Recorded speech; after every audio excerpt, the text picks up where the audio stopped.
Kasus wali murid yang menganiaya seorang guru di SMA N7 Rejang Lebong, Bengkulu terus berlanjut. Kini terduga pelaku melaporkan balik sang guru yang diduga terlebih dulu menganiaya muridnya yang tak lain adalah anak terduga pelaku.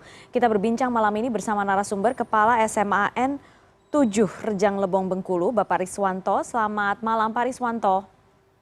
Selamat malam, Bu. Selamat malam. Iya, Pak Riswanto, terima kasih malam hari ini sudah bersedia berbincang dengan kami. Pak Riswanto, banyak sekali kronologi peristiwa yang beredar, tapi kami ingin mendengar langsung dari Anda sebagai Kepala SMA N7 Rejang Lebong.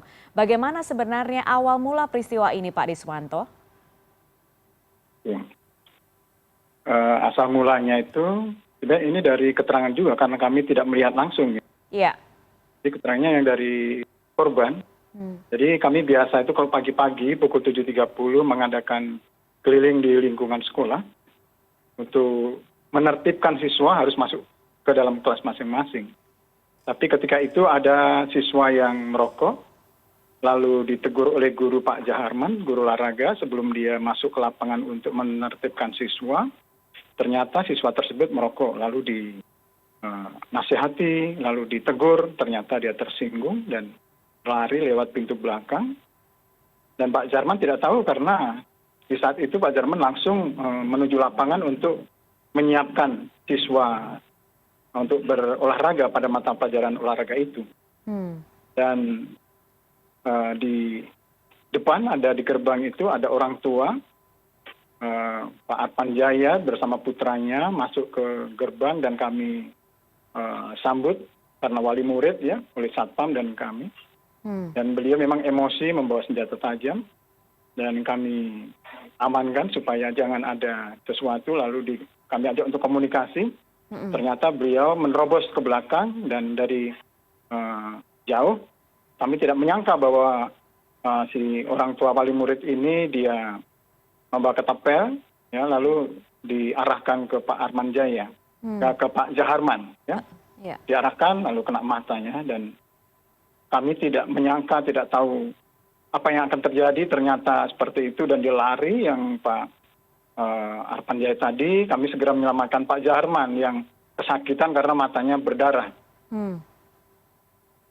Baik, Pak Riswanto, pada saat yang sekarang muncul adalah ada pengaduan balik dari keluarga siswa tersebut, ada dugaan penganiayaan.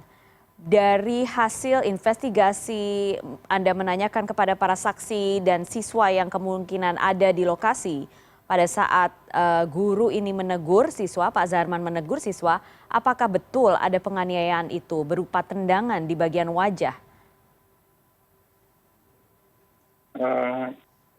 Sebaiknya memang ditanyakan kepada yang bersangkutan ya, karena kami ketika itu mengamankan tidak saling melihat, jadi kami ke posisi depan, ada Pak Jaharman ini di posisi siswa di belakang kelas gitu. Iya. Jadi kalau cerita dari beliau yang korban ya seperti itu. Dari korban atau dari Pak Guru Zaharman ini adalah Ya, betul, siswa ditegur gitu ya? Siswa Ya, ditegur. ditegur lalu dinasihati begitu, lalu dia tersinggung. Ditegur, dinasihati, lalu tersinggung. Baik, Pak Riswanto, bagaimana kondisi Pak Zaharman saat ini? Ya, Pak Zaharman kemarin sudah kami bawa ke rumah sakit, lalu dirawat, dioperasi, Bu. Lalu ternyata kami tanya bagaimana penglihatan, ternyata gelap. Ya, sepertinya bola matanya itu pecah ya. Jadi, dan kami memang sangat prihatin, sangat sedih sekarang ini, Bu.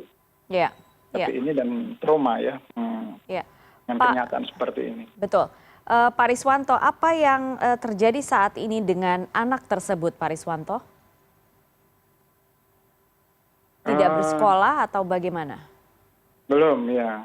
Dan kami baru sedang rapat-rapat dengan guru, dengan rapat dengan komite, harus sikapnya seperti apa. Kami baru sedang konsolidasi dulu.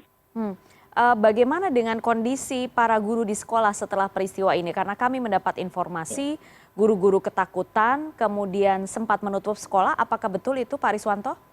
Ya, sementara kami belajar di rumah dulu siswa dan secara Zoom belajarnya.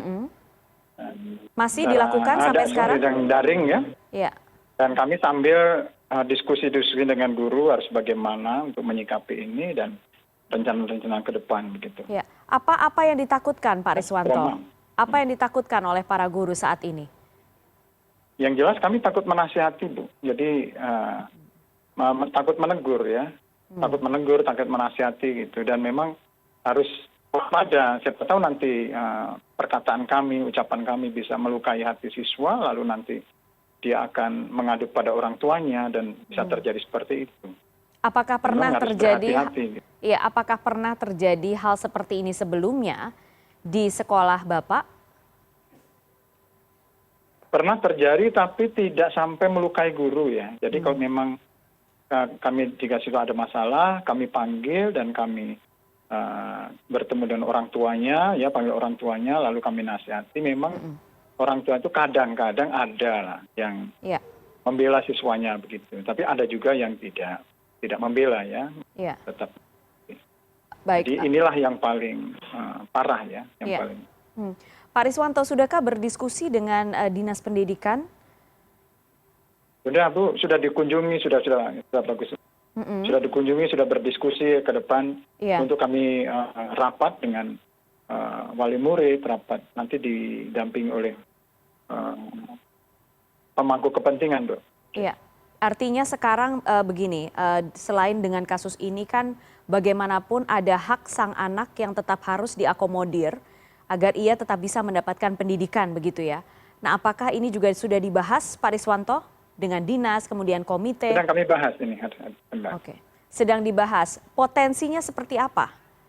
Potensinya apakah sang anak tetap berada di sekolah itu atau bagaimana?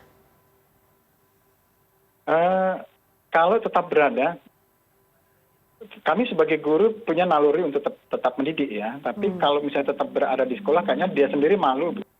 Tapi kalau misalnya mau pindah dan sebagainya, kami fasilitasi. Kami tetap juga memberikan hak, memberikan kasih sayang pada siswa, tetap menghargai keluarganya ya. Tetapi juga harus mendidik. Dan psikologi bagi siswa yang sudah melanggar, kalau di situ apalagi ini sampai mencuat viral seperti ini, ya pasti secara psikologis dia tidak mau lagi di sana ya. Tapi kalau misalnya mau pindah di sekolah lain juga kami tetap menghargai, memfasilitasi, mau pindah di mana kami berikan fasilitas itu. Iya baik, Pak Riswanto, sebenarnya sejauh ini bagaimana pengawasan sekolah terhadap para guru ketika menghadapi siswa-siswa yang dinilai bermasalah itu? Memang di sana Bu, temperamen siswa ini ya keras ya. Memang di sana kan daerah yang rawan. Jadi memang sering terjadi perkelahian. Daerah itu memang terkenal daerah rawan. Dan kami memang sering terjadi pembegalan. Itu yang kasus ambulan dibegal, lalu motor dibegal, gitu. Memang seperti itu daerahnya. Memang untuk guru-guru selalu kami ingatkan dan memang saling mengingatkan temannya harus cari selamat, ya, harus cari aman, mengajar tapi juga harus waspada begitu. Tapi ini apes lah dikatakan sampai orang tuanya melukai seperti itu. Iya.